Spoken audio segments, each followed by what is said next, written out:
we are a lineage of cops. The only one who didn't get to be a cop was my dad, because in New York, at that time, you couldn't wear glasses and get on the job.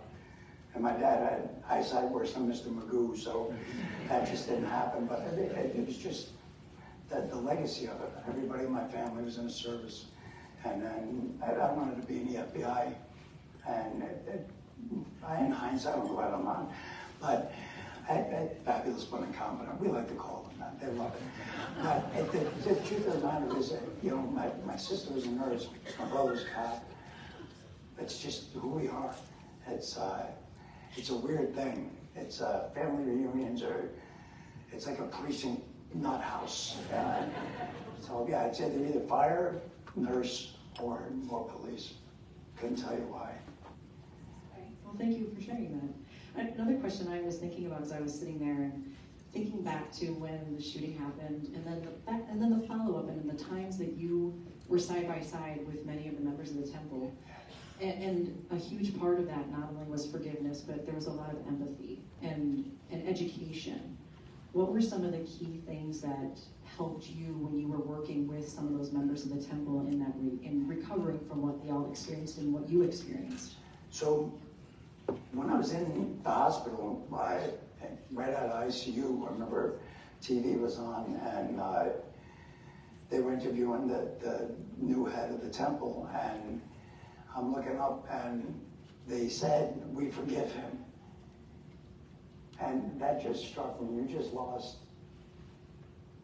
everybody. And let's not kid each other here. Whether you call it it's a house of worship.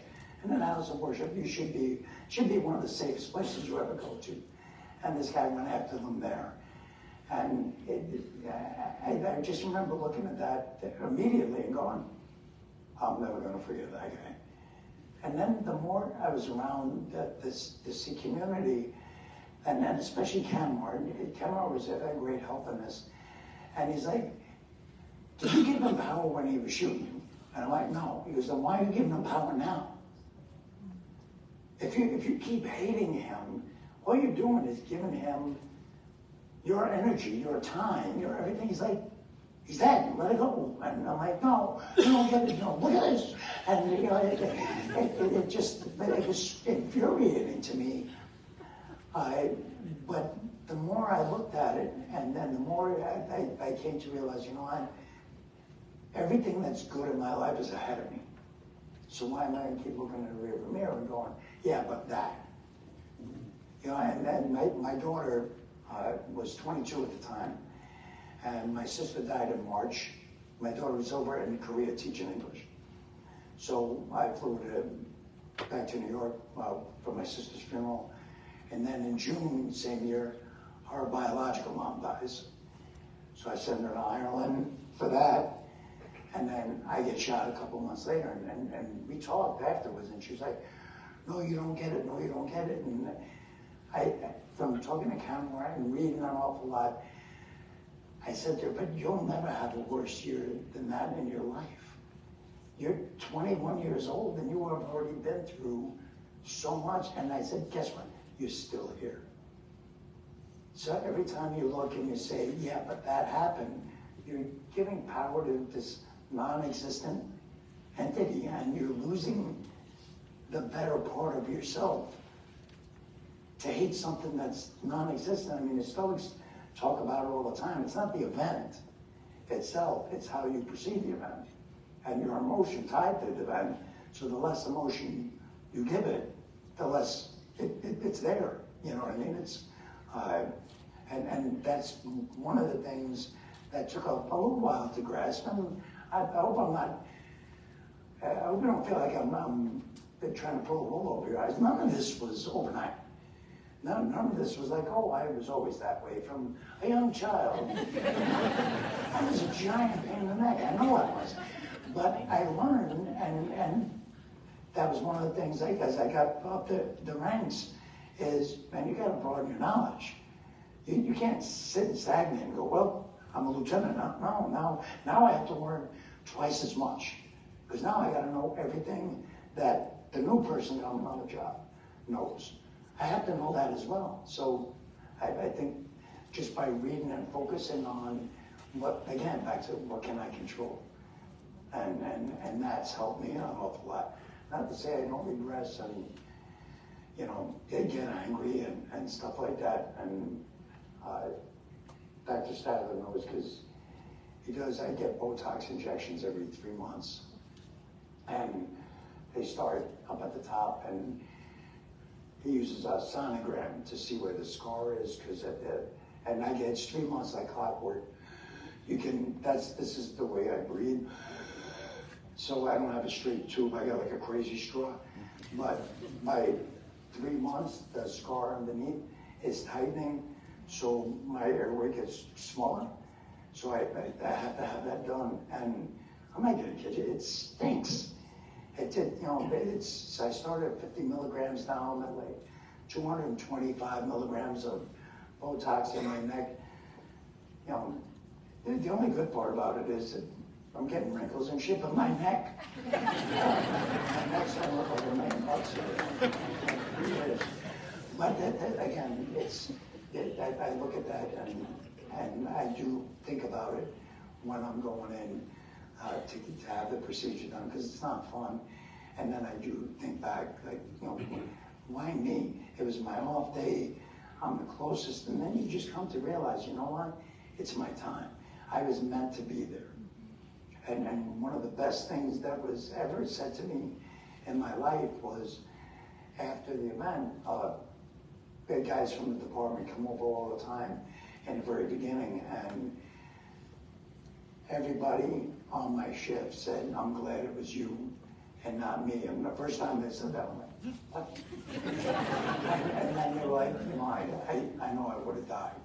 And we all talked, and we knew if anybody was going to have this happen, you would be the only one to get through it. So that honestly, that made me feel better. And really, isn't that what you want as a leader, is to have you guys know, you know what, that's what I want, you know, when things go bad. Yeah, I was just going to say that speaks volumes to your leadership in that department and the people that you taught, and obviously the individual that you taught who was there for you, and how that kind of came full circle in many ways. It's funny the way that works, yeah. And I mentioned this to a couple of people. Year after the shooting, we have a 1-year anniversary. They do a 6K run, and I go, and this little tiny woman comes up to me and she goes, "You're my hero," and I hate that word. Mr. Kalika, who saved way more people than I did, that guy was a hero. I'm doing my job, so I'm like, nah. And she goes, no. She goes, I was inside the pantry, so like I said, he had chased all these people in the pantry. And she goes, do you know how many of us were in there? And I said, no, ma'am. And she said, there was 15 of us, just women and children inside the pantry. And I was like, I'm floored up. I'm so happy you're here. And she looked at me and she goes, you don't get it, do you? And I'm like, what don't I get? And she goes, how many times did you get shot? And I said, 15. And she goes, there was exactly 15 of us in there. And you took a bullet for every one of us. And that was a goosebump moment where you're like, man, what are the odds of that being that way? And you do fully get then that, you know what?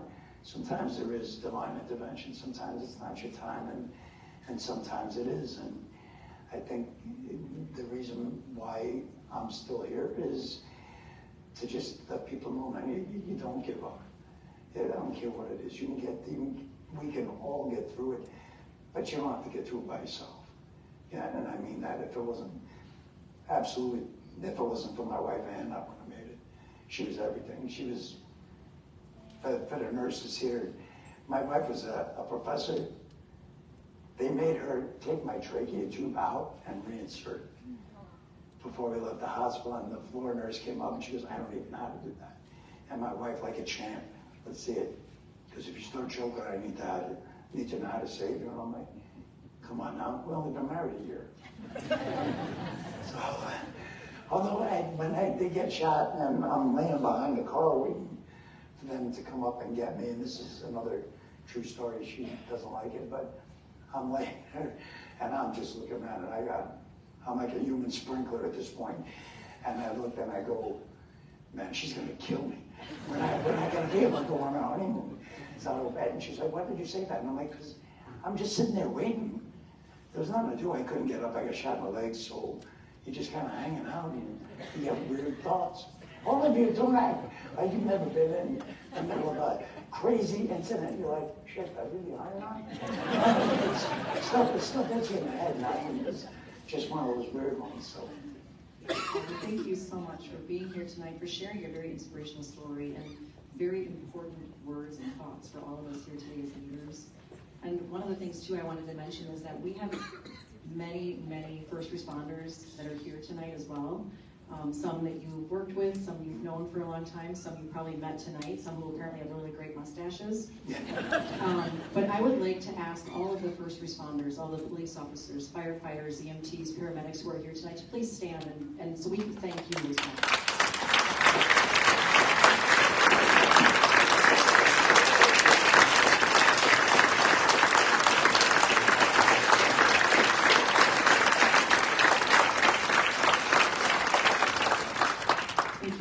And in the same spirit of that gratitude, I would like to really announce a new partnership. I'm very excited to share this tonight. A new partnership between Cedar Community and the town of West Bend. The leadership of the town has committed to adding a full-time dedicated law enforcement officer to the town through the Washington County Sheriff's Department in order to enhance the public safety for the residents of the town of West Bend. And that happens to include 2 of Cedar Community's campuses, our Cedar Lake campus and our Cedar Run campus. Many residents, many staff who live and work in the town of West Bend. We are very thankful for the town's commitment to the safety of our friends and neighbors, and Cedar Community has agreed to help fund the officer as part of our commitment to our neighbors and friends as well in the town of West Bend. I want to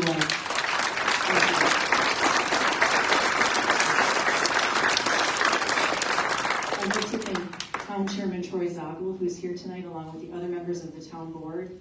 Thank you for your commitment to the town of West Bend. Thank you for your commitment to the safety of the residents of the town of West Bend, and I'm very proud to share Cedar Community's support for this law enforcement officer for all of us. So thank you very much. I didn't introduce myself, by the way, for those who don't know me. My name's Nicole. I work at Cedar Community.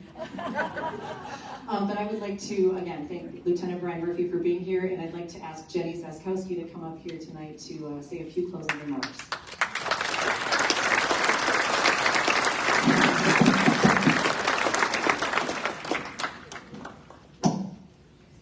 Good evening. What a message, right? My name is Jenny Zaskowski, and I'm privileged to serve as the Director of Philanthropy here at Cedar Community.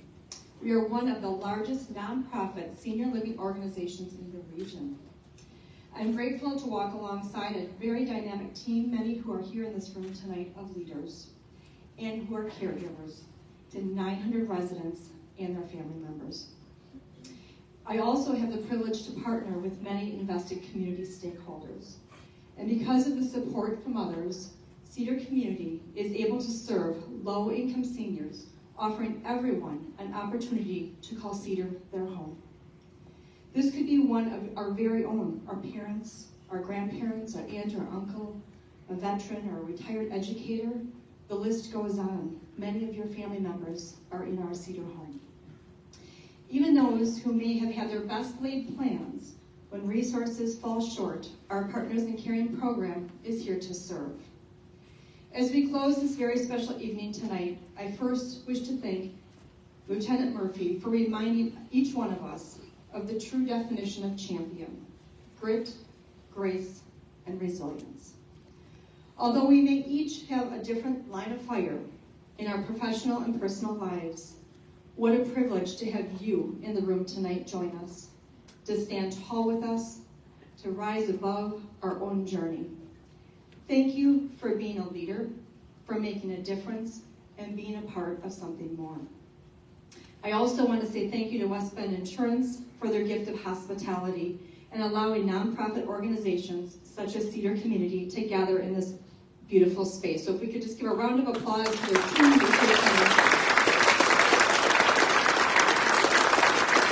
Our one line was left to Hartford Union High School, who stepped up and brought him in tonight, so we're thankful for them. Lastly, but most important, I want to tip my hat to our sponsors in the room this evening, who allowed each one of us to be a guest. At Cedar Community, we really emphasize on fundraising, a time to help our friends and our neighbors. And our sponsors tonight not only allowed us to offer this event at no cost, but collectively, together, you raised over $80,000 to help local low-income seniors in our organization. And for me, as I oversee the Partners in Caring program, $80,000 came from you tonight. And I want to thank you for that and for the gift of generosity of your time and your support so people could come here tonight at no cost. There's nothing better than saying there's no cost, be our guest. And so thank you for being our guest. And we're very hopeful you'll join us again next year. But if we could please ask our platinum sponsors to stand. BSG and Common Heart, if we could give them a round of applause. Thank you.